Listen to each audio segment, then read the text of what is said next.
Hi everyone, Uncle Nacki here. Just got back from a coin show that was in my area. I haven't been to this particular coin show in quite some time.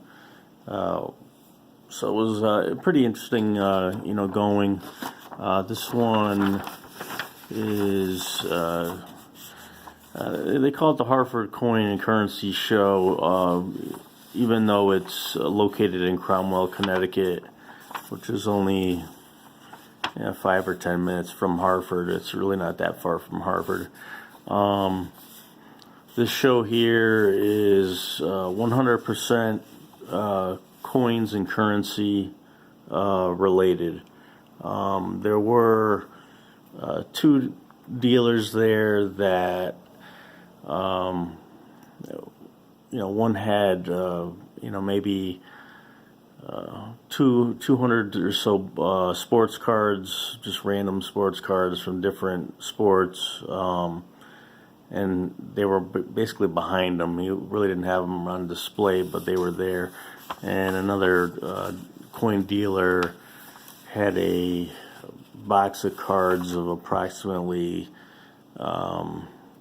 3,200 cards, and they all consisted of 1988 to maybe 1992, and it looked mostly like Topps, Donruss, Fleer, and Score, and I think he was asking $30. So he mentioned, it worked out to about a cent per card, and they were just, there's just so many of those particular cards, just not worth it. I tried to explain to him that those are the types of years that I usually buy brand new, unopened boxes and cases, and I'm getting them cheaper than the price he was trying to sell them at. But other than that, everything else was 100% coins and currency. It took a little while getting used to, because I'm used to looking at baseball cards all the time, and haven't been to a coin show in a while. But I made a few laps through the show, and started to get back into how I used to go about my routine. So this is a really good coin show. A lot of dealers, a lot of coins. Very busy show. I was actually a little surprised at how many people were attending the show. The next show is April 28th, so if anybody's interested and they're in the central Connecticut area, and even if you're not in the central Connecticut area, Connecticut's not a big state, so you can pretty much get to just about any section of Connecticut within an hour or so. But definitely a decent show. I didn't find a whole lot. My main area of coin collecting is half dimes. Now I do collect other things, that I accumulate or find along the way. But I really won't spend a whole lot of money on anything unless it's, related to the half dimes. I may, pick up some, Liberty seated dimes, if the price is right, and I don't really have anything else to, take home with me. But in this case, I found a couple things. In my opinion, there was a lot of stuff that was, not that it was overpriced, but there's just, some dealers, there were some people there that I remembered from many, many years ago, and they have their coins in the 2x2 flips, ungraded professionally, but they have their own grades on there where they're claiming MS64 or MS65, and they have price tags on the coins that are $600, $700, $800 per coin, based on that, that coin being, let's say, an MS65. And the only problem I have with that is, no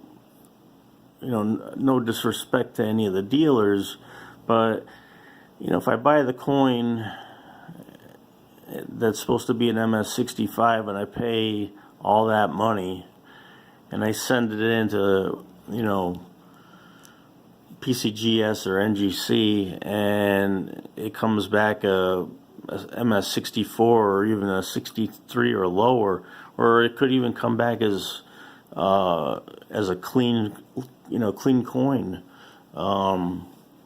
So it'd be like uncirculated details. What do I do at that point? At least if I'm buying it graded already, and I'm paying that same amount of money approximately, the grade is pretty much guaranteed by that company, that grading company. The grades that are just written on these holders by the dealers, there's really no guarantee that say something happens down the line and I get it graded and it just doesn't match up to what I was told it was. The dealer's opinion, unfortunately, doesn't have any protection as far as backing up that grade. So it's it's just difficult for me to look at a bunch of cases of coins that are all out on display, and they all look like great coins, but none of them are professionally graded, and they're all in these 2x2s, and they all have very high uncirculated grades written on them, and pricing from $500 and up on the coins. It's just hard to look at anything in those types of cases and really consider purchasing anything. It's just too high of a risk. So I recommend that those dealers at least get those coins graded. It may not be something that they're not into. They don't like that idea. They're old school type collectors, but unfortunately, that is the future, and it's been here for a while. And really, the only way you're going to move, high value coins is it has to be, guaranteed by a third party grading company. This way there's just no issues. If the coin is graded by them, and then for whatever reason they try to cross it over and they think it's going to be a lower grade, those companies will make up the difference. So I saw a lot of that. It's a lot of things that were very overpriced in my opinion. If you're used to buying coins off of eBay and then you go to a card or a coin show, you're going to be, the two are just so separated. At least with a baseball card show, the pricing is a little more in line. The online pricing and the show pricing are much closer. But with coins,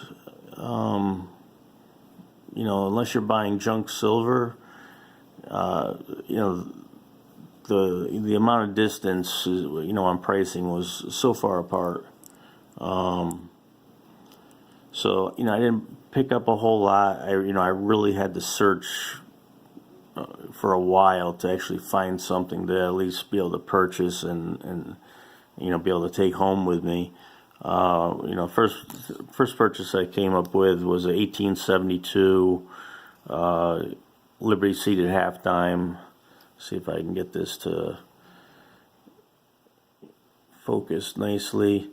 It's not in the best of shape, but these never really are. At a low price.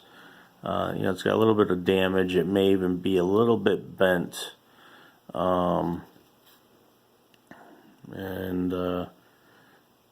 Actually, no, this is 1852. I could probably get a better picture of this on my USB microscope, so I may do that and add it to this video. But overall, the condition, I like buying them in this type of condition. There's just, the price is still affordable, and the coin still looks, decent. The only disadvantage is, this is a half dime. These are very small. They measure 15.5 millimeters across. So even with a coin in a higher grade condition, just because the coin is so small, it's so hard to make out those details. So if we were, had the the silver dollar or the half dollar counterpart to this particular coin in the same condition, it would just, eye appeal would be so much better because it's just such a larger coin, and you'd be able to make out so much more of the details. But like I said, this is what I collect, and that's just, it's a series of coins that I just enjoy. I collect just about everything, but this is the one I pretty much focus on. So it was priced at $12. I took a closer look at the coin. I saw a little bit of damage there, and possibly being bent, even though it feels like a flat coin. I offered the dealer $10, and he accepted the $10. And that's about the price I want to be near for a coin in this type of condition. I didn't need this coin for my set. So this is, just goes into the extras pile. But like I said, I was just searching throughout the show for something. So I came across that. Next, one of the other tables I came across, the guy had a lot of foreign coins, and I don't really collect foreign coins, but I do have a lot of foreign coins just because you accumulate things over the years. And one thing I always liked with foreign coins, I liked the coins from Italy, the lira coins, just because they're extremely difficult, surprisingly, to come by, and when you do find them, they're expensive, because there's a lot of aftermarket companies that buy these coins and they polish them up and they use them for jewelry. So it's just, if you can find this kind of stuff and the price is, the key thing is the price. It has to be a really good price for it to make any kind of sense. And with these here, there were, a couple packages of Italy coins. This one has 10 coins from Italy. This one has 11 coins from Italy, and these were each $1 per pack. So, you know, it was literally, 10 cents a coin. You know, it was a little bit less than 10 cents a coin on this one. And, you know, like I said, I don't collect them, so it's not like I, put them in an album and, collect them by date or anything. So these would just basically go into my, pile of, Italy coins. But for the price, that's the main reason that, I purchased these. He also had a bunch of other coins that were packaged in the same kind of way, from other countries, but there were no other countries that really, nothing that jumped out at me and interested me. So, I stuck with just those. And then he also had one from Canada, 11 coins, and these were all nickels, and they're all King George nickels, and it was also priced at just $1. So, just face value here is 55 cents. And these are, like I said, all King George, and they have some with the the different designs and shapes and stuff. There's even some of the the plated nickels. There's the V nickel. Actually, there's a couple V nickels in here. But he's got the ones in here that were made, I think, out of something different during the war. So overall, for $1, like I said, I don't collect foreign coins, but I do have some of these coins laying around in my collection, and for $1, it's just a nice addition to add to what I have. The same dealer, did have some U.S. coins and some albums, and I was flipping through them. He also had a half dime, but it was a date that I didn't need, and the pricing on it is not really a price where I really want it to be. But this is a 1856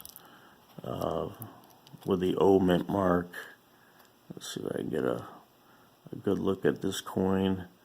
And overall the condition is what I like to collect. I don't like to collect anything that's really harshly damaged or bent, or where you can't make out the date of the coin. So this is overall what I would search out, but I wouldn't search it out for $20. That's the only thing. A coin like this, I would rather be in the $10 to $15 range, and with a little bit of searching, and you will find them in that range. So I looked at it, and I put it back, and I just kind of said, I'm just take these, and I just said, you do have a half dime, in one of your books. I said, but it's not, a date that I need for my set. And plus, I said that's one negative. The other negative is just a little too high for my price range where I'd like to be. So he asked me which one it was. We pulled it out of the book. He looked at it, and he said, how about $20 even for these coins here and this. And it's still, I was still not in the area where I really wanted to be, but I was a little closer, so it really worked out to where this was $17. And it honestly, it's probably worth that. Condition wise on this coin, it's a nice clean coin. So, $17 is probably, a price where I wouldn't have a problem reselling it. I don't think, make money on this coin. And then the other thing is it's just an extra, so it would just go to my extras pile. But just because I really didn't find a whole lot else at the show, and I searched everywhere. We took the deal, we made the deal on this one. So, overall, the show purchase is $30 for the day, which wasn't too bad. I would have preferred finding, more of these in the $10 range, even in some of the lower grades. But, you just never know what you're going to find. And, it was, like I said, my first coin show in a very long time. When I went there, I was hoping to find somebody that was selling coin supplies. And surprisingly, there was nobody there selling any sort of coin supplies. There was maybe 2 dealers that had, 3 or 4 bundles of the 2x2s on their table, and that was, the extent of supplies. So nobody was selling any of the coin albums or the Whitman folders, or they didn't even have pages for the 2x2s being sold. So that was kind of disappointing. But maybe, the next show there might be somebody over there. So the next coin show is, let's take a look here. So the next coin show, if anybody's interested, Naugatuck Coins Currency Show, and this one is Saturday, February 23rd, at the American Legion. So if you're in the Connecticut area, you want to check out a coin show, this would be the one to go to. I'm going to try to make it to this show, but unfortunately, that show on the 23rd is also the same day and time as the Trumbull baseball card show. So I'm going to try to make it to both shows if I can get myself going early enough in the morning. I might be able to go to the Trumbull show in the morning, hit the Naugatuck show maybe in the afternoonish time, or 11:30 or so, and be out by 2, and have a pretty good day. So that's all I've got to show you for today, and had some good conversation there with some of the dealers.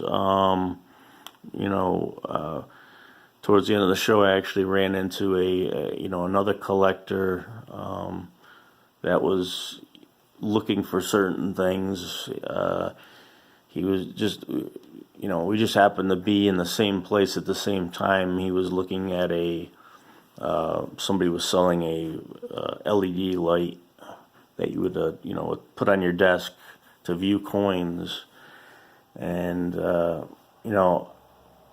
it kind of, the light itself kind of confused me a bit, but I was kind of looking and watching and everything, and I think somebody said, if they could help me, and I was like, no, I'm just kind of interested in seeing the light that he's looking at, he had mentioned that he just couldn't get a good look at some of the coins, and I said, well, what you really need is a USB microscope. And we had gotten to talking and everything. Explained to him that I make YouTube videos, and he was there with I think some family of his, and overall, was able to show them my YouTube page.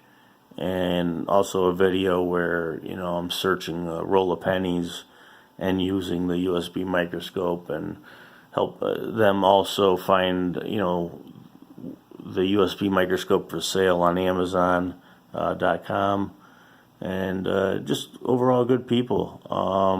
So that was probably the best part of the show, was just being able to connect with other collectors out there, and probably the only other thing that I noticed that was positive was a new collector out there, just a young girl. I think she was 9 years old, and she had a checklist, and she was going to different tables and finding certain things, and just brought back good memories, because I used to do it at that age also. So it was really good to see somebody that young, enthused with going to a show and searching out certain coins for her collection, so that was like I said, just a good sign for all of us for the future. Normally you don't see that too often, and it's just the same group of people in the shows. So it's nice to see some, new collectors out there, and who knows, her collecting may inspire some of her friends to collect coins, and it could just, be the next generation of collectors. So some nice things, overall. So that's about it for today. If you liked the video, you can give it a thumbs up. If you haven't subscribed to my channel, and you want to see more videos that I make and everything, subscribe to the channel. That helps me a lot, and also keeps me encouraged to make new videos. And if you have any questions at all on anything, you can leave me questions in the comments section of the video, or if you need to get a hold of me for some reason, my email is posted somewhere on my videos. Otherwise, you can find me at unclenacki@aol.com.